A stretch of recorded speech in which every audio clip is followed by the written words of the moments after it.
sebagai budaya dan kepercayaan, kuburan atau makam digunakan dalam upacara kematian, penguburan, maupun peringatan. Bahkan di beberapa tempat, karena keunikannya situs-situs pemakaman bersejarah telah menjadi objek wisata pemakaman populer dan atraktif. Lantas seperti apa dan di mana tempat-tempat pemakaman terunik di dunia?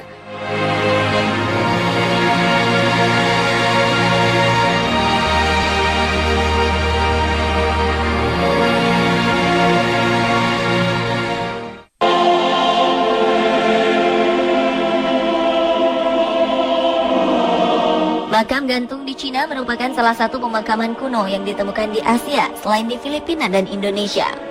Makam gantung ini terletak di Provinsi Sichuan, Gongshan, sebuah pemakaman masyarakat Bo, masyarakat Guyue dari Gunung Harimau Naga dan masyarakat Guyue dari Gunung Wuyi. Di pegunungan Wuyi ini kita dapat menemukan beberapa makam yang telah berusia lebih dari 3.750 tahun. Sekitar 100 peti mati tergantung di sisi tebing setinggi 600 meter dan panjang 120 meter. Peti-peti ini disusun bertingkat dengan peti kayunya dijepitkan pada batu. Peti mati terendah terletak pada 10 meter di atas tanah, sedangkan peti tertinggi berada pada 130 meter di atas tanah. Setiap peti mati terbuat dari batang pohon tunggal yang dilubangi dan pada dasarnya dilindungi oleh penutup perunggu. Namun praktek pemakaman gantung di tebing ini kini telah ditinggalkan oleh masyarakat Bo yang diyakini telah punah 400 tahun lalu. Meski tak ada penjelasan pasti dari orang-orang Bo, para peneliti meyakini masyarakat Bo beranggapan jika para dewa mereka akan lebih mudah menjangkau jasad-jasad yang telah tiada ini pada ketinggian tersebut.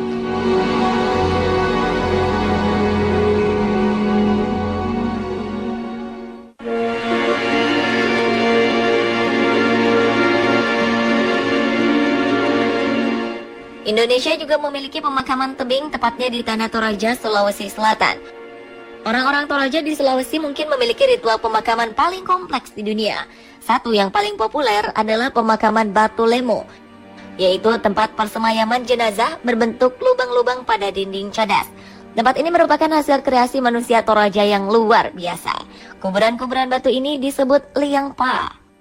Persemayaman yang telah ada sejak abad ke-16 ini dibuat dengan cara memahat. Setidaknya terdapat 75 lubang pada dinding cadas. Disinilah jenazah nenek moyang mereka disemayamkan. Beberapa di antaranya memiliki patung-patung berjajar yang disebut tau-tau. Patung-patung ini mencerminkan lambang kedudukan sosial, status, dan peran mereka semasa hidup sebagai bangsawan setempat. Sehingga semakin tinggi peti matinya, berarti semakin tinggi pula derajat kebangsawanannya. Makam kuno berusia ratusan tahun ini bisa dibilang sangat canggih. Namun kadang-kadang setelah waktu menghancurkan peti mati, tulang-tulang yang masih ada kemudian disusun di sepanjang rak tulang alami gua.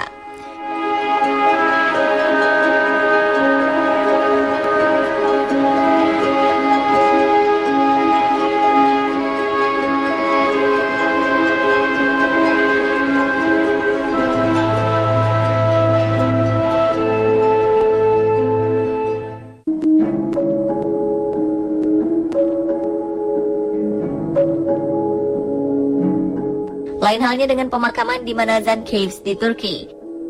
Pemakaman ini berada di dalam desa yang dibangun di dalam tebing batu di Karaman. Desa Manazan terbuat dari pahatan-pahatan yang dipahat sendiri oleh penduduknya. Ruangannya tertata rapi. Dilihat dari luar akan ada pintu-pintu yang tertata rapi. Pintu-pintu inilah yang menjadi tempat tinggal penduduk Manazan. Di dalam tebing batu ini terdapat 5 lantai yang berisi tempat tinggal dan berbagai macam fasilitas lain seperti gereja, pasar, hingga pemakaman. Setiap lantai di desa dalam tebing ini memiliki fungsi masing-masing.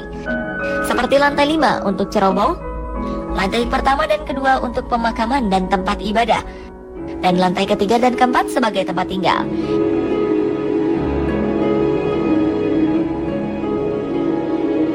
Yang paling unik tentu saja area pemakamannya. Satu bukti peninggalan sejarah yang masih bisa Anda temukan di desa ini adalah keberadaan galeri yang berisi jasad manusia di zaman Bizantium yang sering disebut Eululer Maidani atau Dead Square atau Museum Karaman. Di sini terdapat jasad-jasad yang masih utuh.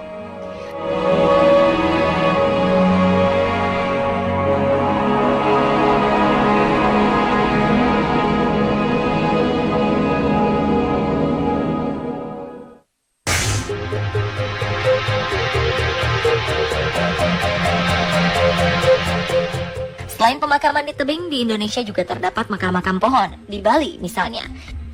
Di sini terdapat makam ari-ari yang digantung di pohon.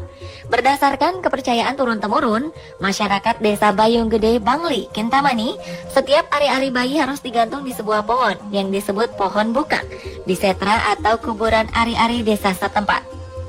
Tradisi menggantung ari-ari di pohon bukak dimulai dengan membersihkan ari-ari terlebih dahulu, kemudian dimasukkan ke dalam kelapa yang dibelah menjadi dua. Setelah diletakkan di dalam batok kelapa, selanjutnya adalah menaburi rempah-rempah di atas ari-ari. Hal ini diyakini dapat meningkatkan daya tahan tubuh bayi agar tidak mudah terserang penyakit. Kemudian batok kelapa ditutup kembali sehingga bentuknya seperti semula. Di bagian bekas belahannya diolesi dengan kapur sirih atau disebut dengan pamor untuk menguatkan rekatan bekas belahan kelapa agar tidak sampai bocor. Kelapa ini diikat dengan tali bambu dan kemudian digantungkan pada pohon. Dalam proses penguburannya, hanya sang ayah dari bayi yang boleh membawa ari-ari ini dan merupakan warga desa Bayung Gede.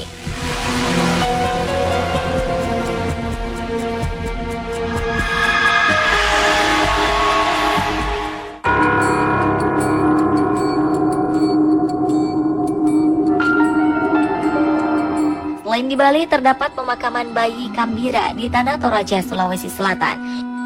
Pemakaman ini disebut Pasiliran yang berlokasi di wilayah Kambira. Bayi yang dikuburkan di dalam sebuah lubang pohon tara adalah bayi yang meninggal sebelum giginya tumbuh. Karena bayi-bayi ini dianggap masih suci, pohon tara memiliki cukup getah dan dianggap sebagai pengganti air susu ibu. Masyarakat setempat menganggap seakan-akan bayi-bayi ini dikembalikan ke rahim ibunya dan berharap akan menyelamatkan bayi-bayi yang lahir kemudian. Pohon tara yang menjadi tempat pemakaman ini memiliki diameter cukup besar, yaitu sekitar 80 hingga 300 cm. Pada pohonnya dibuat lubang untuk menguburkan bayi yang kemudian ditutup dengan ijuk pohon enau. Pemakaman ini hanya dilakukan oleh orang Toraja pengikut Aluk Todolo atau kepercayaan kepada leluhur. Jasad bayi diletakkan sesuai arah tempat tinggal keluarga yang berduka. Penempatan jenazah bayi di pohon ini sesuai dengan strata sosial masyarakat.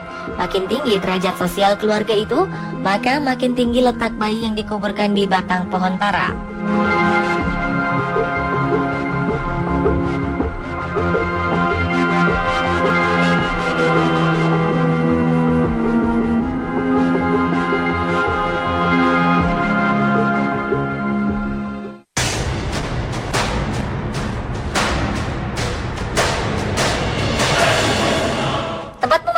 Lainnya ada di bawah laut. Di Pulau Camiguin, Filipina, terdapat pemakaman di bawah laut. Pemakaman ini berada di dalam Laut Boho, sekitar 10 km di lepas pantai utara Mindanao. Pulau Camiguin sebenarnya adalah sebuah kota bernama Katarman yang menghilang setelah gunung berapi menenggelamkannya. Letusan gunung vulkan berlangsung secara terus-menerus dari 1871 hingga 1875, tak berhenti memuntahkan lava ke laut. Akibatnya, ketinggian air laut naik hingga mencapai 2000 meter dan merendam kota Katarman, termasuk daerah pemakaman kota ini. Sisa-sisa struktur dan batu nisan pemakaman kota ini masih bisa terlihat saat air laut surut hingga 1948. Tapi ketika gunung vulkan meletus untuk keempat kalinya, ia mengubur kota ini lebih dalam hingga 6 meter. Pada 1982, sebuah salib besar dibangun di atas daerah lava yang telah mengeras untuk menandai adanya pemakaman tua di sini. Pemakaman tua yang telah tenggelam ini kini menjadi salah satu objek wisata yang banyak dikunjungi di Pulau Camiguin.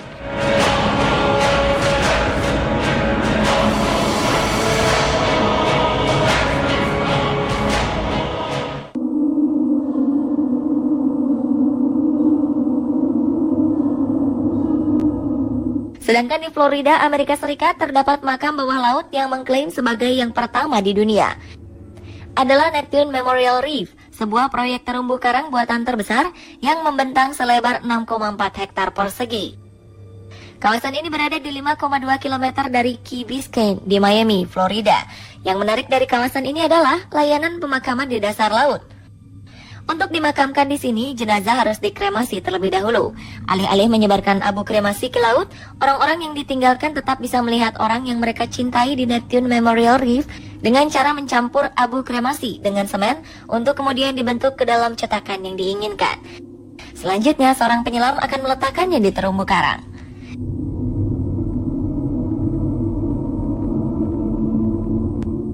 terakhir, sebuah plakat berbahan tembaga dan perunggu akan dipasang di makam tersebut. Untuk keluarga atau orang-orang yang ditinggalkan akan diberi album foto berisikan makam bawah laut orang yang mereka cintai. Kini bentuk kompleks pemakaman ini menyerupai bentuk kota Atlantis yang hilang dengan adanya bentuk patung singa dari perunggu, kolom yang luas, serta patung-patung kerang dan bintang laut. Awalnya pemakaman ini diharapkan bisa mengubur sekitar 850 abu jenazah, dan kini akhirnya bisa menguburkan lebih dari 125.000 abu jenazah.